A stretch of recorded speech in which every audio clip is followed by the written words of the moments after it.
미국의 록히드 마틴사에서 최근 한국의 KF-21 전투기를 개발 중인 카이를 직접 겨냥해 미국 록히드 마틴을 위협하는 신흥 라이벌 기업인 한국항공우주산업이 앞으로 52억 달러 규모의 경제적 이익 창출을 성공할 것으로 보인다고 공식적으로 언급해버린 초유의 사태가 발생했습니다. 이게 대체 어떻게 된 일일까요?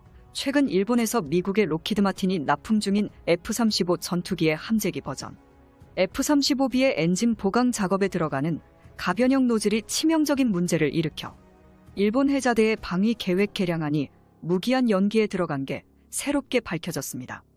일본의 이즈모급 다용도 운용모함에 착함 중인 F-35 전투기의 엔진 업그레이드 결함 문제가 심각하다는 것을 판단한 세계 각국들은 F-35 도입 프로그램 중지에 논의를 하게 되었고, 특히 유럽의 이탈리아와 영국은 발등에 불이 떨어진 상황인데요. 이 두 국가 역시 F-35 전투기 최대 도입국 중 하나이기 때문입니다. 만일 유럽에서 F-35 도입이 일시 중단된다면 록히드 마틴의 경쟁 기업인 카이 역시 새로운 수출 기회를 잡을 확률이 매우 높아집니다.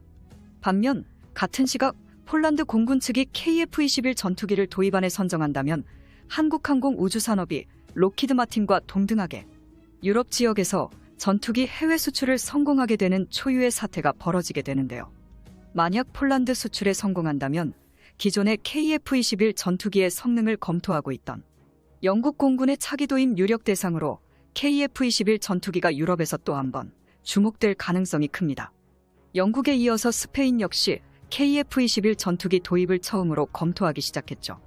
라이센싱 생산 방안과 총사업비를 공동 부담하는 조건으로 공동 개발이 추진될 가능성 역시 상당합니다. 이에 대해 록히드 마틴의 전략 분석 칼럼에선 한국이 가까운 미래에 최대 52억 달러 규모의 항공기 계약을 체결할 수 있는 능력을 가진 국가라고 인정했습니다. 이러한 발언에 신뢰성을 더해주듯 록히드 마틴이 최근 한국의 FA-50 판매량을 포함해 KF-21 전투기의 해외 수출 경쟁력을 면밀히 분석하고 있다는 보도가 등장했었는데요. 이처럼 최근 강대국 한국산 무기의 위상은 날이 갈수록 끝없이 높아지고 있습니다. 이제는 군사무기 강대국 대한민국이 세계적인 군사 강대국들과 어깨를 나란히 하며 추가적으로 유럽 권역의 무기 시장까지 한국산 무기로 접수하려는 준비를 하고 있죠. 그런데 이러한 상황 속에서 한국형 전투기 KF-21 보라매의 3호기에 이어서 4호기가 공개식을 준비 중인 게 확인되었습니다. 특히 3호기의 출고 직후 일주일 넘게 해외 네티즌은 물론이고 외신의 찬사가 이어지고 있는데요. KF-21은 미국이 해외에 수출하는 F-35보다 가격이 훨씬 낮을 것으로 예상되기에 상당한 수출 잠재력을 가지고 있다고 높게 평가한 부분인데요. 실제로 많은 사람들이 의구심을 가졌던 KF-21이 실제로 선보이게 되면서 한국에서 전투기 개발을 할 수 있을까라는 의문의 종지부를 찍게 된 것입니다. KF-21 개발 성공으로 인한 경제적 파급 효과도 엄청날 것으로 예상됩니다. 3만여 개의 세부 부품의 국산화율이 65% 이상이기 때문에 개발 과정에서만 이미 1만 2천 개 일자리가 창출됐었죠. 본격 양산을 하게 되면 10만 개의 일자리가 추가로 생기고 5조 9천억 원의 부가가치가 창출될 것으로 예상하고 있습니다. KF-21의 비상이 시작됐습니다. 내년부터 2026년까지 수천 번의 테스트 비행을 거쳐야 양산에 돌입할 수 있죠. 이제는 우리 국민들이 힘찬 응원과 박수를 보내야 할 때입니다. 록히드 마틴에 이어서 다른 군사 전문 매체들도 앞다투어 KF-21 보라매 시제기에 관해서 긍정적인 기사 인사를 냈는데요. KF-21을 만든 KAI가 2030년에는 세계에서 7번째 규모의 항공우주 산업체가 될 것으로 전망하기까지 했죠.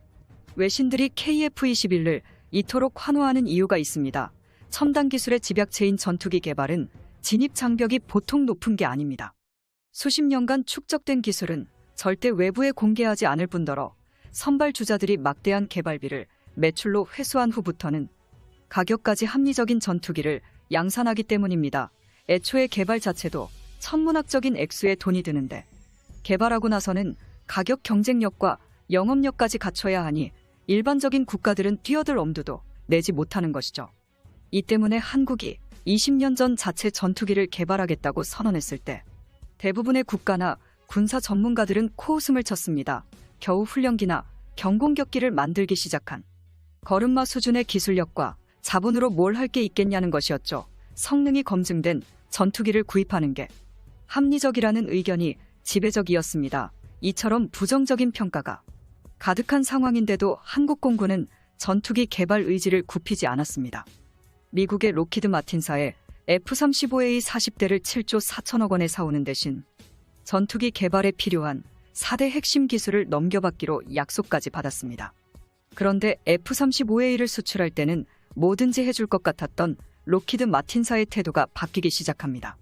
이런저런 핑계로 차일피일 기술 이전을 미루더니 결국 예상했던 사업비보다 크다며 일방적으로 사업을 중단해버리죠. 막판에 불발돼 버린 핵심 기술 이전에 한국은 좌절했습니다. 제대로 된 항의도 하지 못했습니다. 게다가 로키드 마틴사는 도를 넘는 행동을 거듭합니다. 2019년 3월 한 대당 1,000억 원을 들인 F-35A가 국내에 처음 들어왔는데요. 당시 우리 공군 수뇌부마저 전투기 실물을 보지 못했다고 합니다. 미국이 전력 노출을 이유로 보안을 까다롭게 요구한 거죠. 게다가 잔고장이 나면 미국에게 하나하나 허락을 받으며 문의해야 하는 상황이었는데요. 한국이 충분히 고칠 수 있는 고장이더라도 아예 손대지 못하도록 하기 때문입니다.